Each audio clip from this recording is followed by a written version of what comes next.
मैत्री आहे आमची. आमची मैत्री कायम आहे आणि माझ्या मैत्रीत आणि संबंधात कधी आणि हा फार स्पष्ट होता.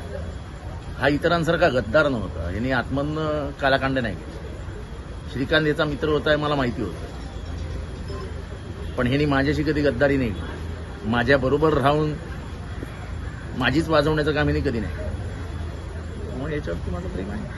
आणि माझ्या आयुष्यातली सर्वात मोठी चुकी होती की मी ह्या खानदानाला दूर ठेवलं का, तर एका खानदानाला जवळ केलं आणि ते खानदान जे काही याच्याबद्दल सांगायचं त्याच्यावर मी अतिविश्वास ठेवला.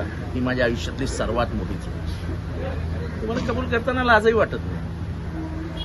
त्याच्या वडिलांनी कशा बिल्डिंगी चुकीच्या बांधल्या आहेत, त्याच्यावर कशी इन्क्वायरी बसवली पाहिजे, त्याची कागदपत्र कशी जमा केली होती, सगळं मला माहिती आहे. या असल्या गोष्टी राजकारणात करायच्या नसतात आणि द्यायची साथ तर मरणापर्यंत द्यायची असते. त्यामुळे या अशा मैत्रीमध्ये दुरावा बिरावा येत नाही. मैत्री असते ती निखळ असली पाहिजे, स्वच्छ असली पाहिजे. आम्हाला जेव्हा जेव्हा श्रीकांतला भेटायला जायचा तेव्हा सांगून जायचा मी श्रीकांतकडे जातोय सर. आणि श्रीकांतला पण माहिती होतं की हा माझ्याकडे आहे. ठीक आहे, नंतरच्या राजकारणामध्ये काय जे काय बदल झाले त्याच्यात त्याला जावं लागलं. परंतु तुम्ही तुमच्या कळव्यातल्या वाचनांमध्ये अनेकदा उल्लेख केलेला आहे, केनी कुटुंबियांचा असेल किंवा साळवी कुटुंबियांचा असेल, यांनी मला नेहमी साथ दिली. हे बघा, मनोहर साळवी, कोण नेमकं गद्दार, नेमकं मनोहर साळवी या माणसाबद्दल मला आजही आदर आहे, उद्याही असेल आणि परवाही असेल. हा माझ्या जवळ होता, आहे आणि राहील.